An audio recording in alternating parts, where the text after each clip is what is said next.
खाली ज्या photo frames होत्या त्याच्यामध्ये खूप छान असे राधाकृष्ण यांचे मूर्तीचे फोटोज होते आणि मंदिरात गेल्याच्यानंतर पण खूप छान असा देखावा आणि खूप जास्त असं मंदिर छान आहे आणि सर्वात मोठं लार्जेस्ट इस्कॉन टेम्पल आहे महाराष्ट्रातलं आणि सेकंड लार्जेस्ट आहे एशियामधलं.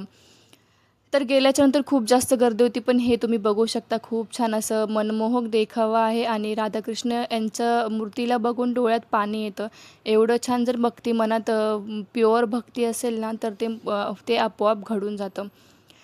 आणि संडेचा दिवस असल्यामुळे खूप जास्त गर्दी असते आणि खूप अशीच गर्दी पण जास्त होते एकादशीला आणि सॅटर्डे, संडे खूप जास्त गर्दी असते तिथं.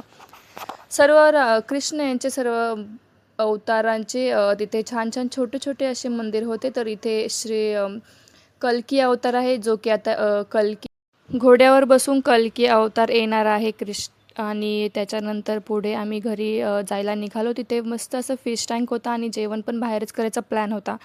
तर छान असं जेवण बाहेर केलं आणि मस्त अशी पनीर क्रिस्पी मागवली होती. त्याच्यानंतर घरी एक बड्डे होता त्याच्यासाठी आम्ही केक घ्यायला गेलो होतो. तर खूप छान असे केक होते, सर्व चॉकलेट्स आणि मस्त असे फ्लेवर्स आणि केक घेतल्याच्यानंतर आम्ही आईस्क्रीमही घेतली. आईस्क्रीम घेऊन गेलोत आणि सर्वांनी अशी मस्त आईस्क्रीम आणि केक वगैरे कट केला, आईस्क्रीमची पार्टी केली. तर हे मी घरी घेऊन जाताना आणि व्हिडिओ आवडला असेल तर लाईक करा.